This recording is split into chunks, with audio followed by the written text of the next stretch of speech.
Well, to shed more light on this, we have the pleasure to have over the phone our dear guest, Dr. Sadik Auf, Professor of Transportation and Modern Roads Engineering. Good afternoon, sir. Good afternoon. Well, Dr. Auf, President Abdel Fattah al-Sisi have met with the Minister of Transportation, Prime Minister Dr. Mustafa Madbouli, and also Minister of Planning, and gave directives or was reviewing the latest developments concerning the railway system, concerning the first and the second line of the metro, also the localization of the transport industry, and many issues have been discussed during the meeting. If you please, could you shed light on this?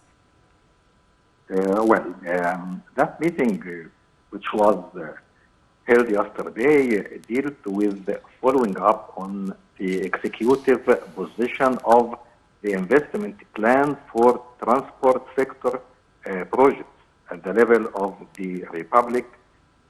In this regard, the President was briefed on the effort to maintain the national road network in light of the importance of strengthening the qualitative shift that has been achieved in the field, which resulted in facilitating the movement of citizens and achieving revenues, significant economic activity, whether in terms of commercial activity and the transportation of goods and or in terms of reducing congestion and the traffic jam, which has a huge negative effort on the economy and the citizen.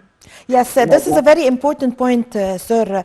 Dr. Auf, how do the developments that is taking place in the road network would affect the economy and boost the investment in Egypt?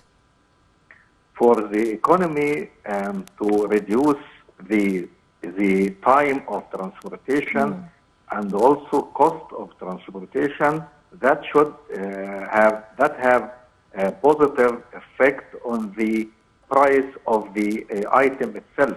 If you reduce the transportation cost, the good itself price will be reduced. Also, I wanted to mention too the environmental impact of the liquidity of the movement of transportation in road networks, which have a positive effect on the pollution of the environment. Yes. Yes, Doctor, so how do you evaluate, as you are Professor of Modern Roads Engineering, how do you evaluate also that the roads and the accesses in Egypt and the infrastructure in general is now coping with the international standards? The road network and the transportation system in Egypt now is at the same standard of the international system. And for the meeting yesterday also included effort to develop the railway system in all its aspects. The executive position of the processes of developing and the rehabilitation, the first and second lines of the underground in Greater Cairo, yes, in addition to the ongoing work to establish the fourth line of the underground itself, the development in the ongoing development process of the port system at the level of the Republic, especially in Alexandria, Damietta, and Ain al-Sokhna as well. Yes. Now, Dr. Auf, Egypt is establishing also housing projects. So whenever we find a housing project, we find that it's linked with the transportation lines. The importance of planning, coping with the also local and international standards concerning this, in order to facilitate for the citizens living in these new urbans or new housing projects. The main objectives of the transportation project Yes. are to facilitate movement between cities. This is the first one. Yes. Also to reduce the number of accidents and the number of injuries and the deaths. As well, we have many other goals. From these goals, to reduce the time and the cost of transportation, and to make a chance to construct new projects such as agriculture projects, new urban cities, and all these projects that cannot be constructed unless we have strong and good transportation network. Yes, yes. So, with the establishment of the new administrative capital, this would be our new capital in now and in the coming for the coming generations. The system of transportation connecting the new administrative capital to Egypt, to Cairo, and all the governorates in Egypt. For the new administration, for the new administrative capital, to connect with all cities in Egypt, now we have constructed many transportation networks. Yes. First one is the electric train between Adl Mansour station and the new capital. Yes. And the second one, which is being constructed now, is the high-speed train between Al Ain al-Sukhna city towards the new capital, and then to new Alamein cities and the Marsa Matruh. Yes. This is the second transportation facility. And the last one is the monorail between Nasr city and New Cairo towards the new capital. We have many transportation facilities to connect the new capital with all cities in Egypt. Yes, Dr. Auf, how does developing and exporting new cores for the train, the railway system here in Egypt copes with Egypt's plan for 2030? We know that by this year, Egypt would have a complete new system concerning the railway system. I wanted to mention two very important points about the transportation industry.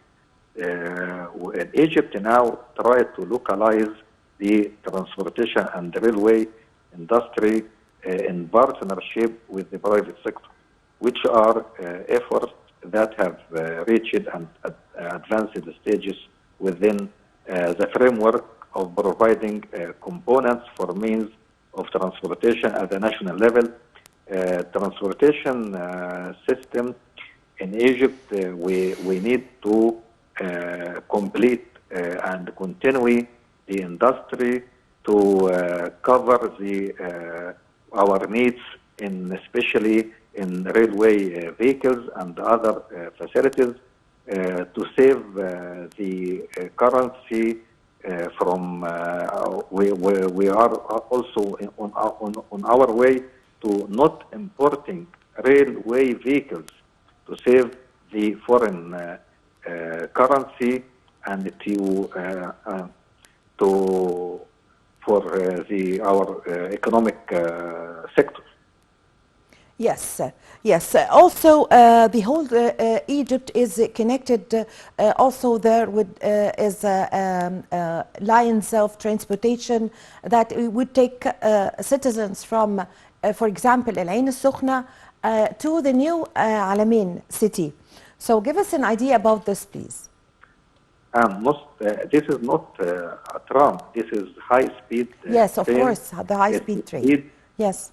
It is 250 kilometers per hour. It starts from Al Ain al-Sukhna in the east side towards Al Alamein, new Alamein city, and passing through new capital 6th of October, Cairo as well, Wadi Natron, and then end at New Alamein and Marsa Matruh City. Its all journey is about 660 kilometers. This is very important line to connect the new capital with the Mediterranean Sea and Red Sea as well. This is not the only facility to connect to the new capital. We have another line to connect the Cairo in general towards Aswan and Abu Simbel. We can reach Aswan in only 4 hours. Yes. Which is comparing with the aeroplane trip, and it's approximately the same, taking into account the time waiting in airports and all security processes. Yes. So, Dr. Rauf, also concerning the underground, Egypt established the 3rd line of the underground, which links also the 2nd line with the 3rd and is going to the 4th line, which is a green line. So we'd like to know more about this green line, and also it's connecting also Cairo with the Giza. The 4th line, which is connecting Cairo and Giza, is passing through El Haram Street, and this is very important line to serve Giza governorate. Especially this area is very crowded, and the population density is very high in this area, and this area especially is in need to such facility. In parallel with constructing the 4th line, also the 1st and 2nd lines, the 1st line between Halwan and Marg, and the 2nd one between Giza and Shubra al-Khayma, now are being developed for the highest standard to serve in the 25 years incoming. Yes, I thank you very much for your time. Thank you for your valuable information. Dr. Sadik Rauf, Professor of Transportation and Modern Roads Engineering, thank you very much for joining us over the phone.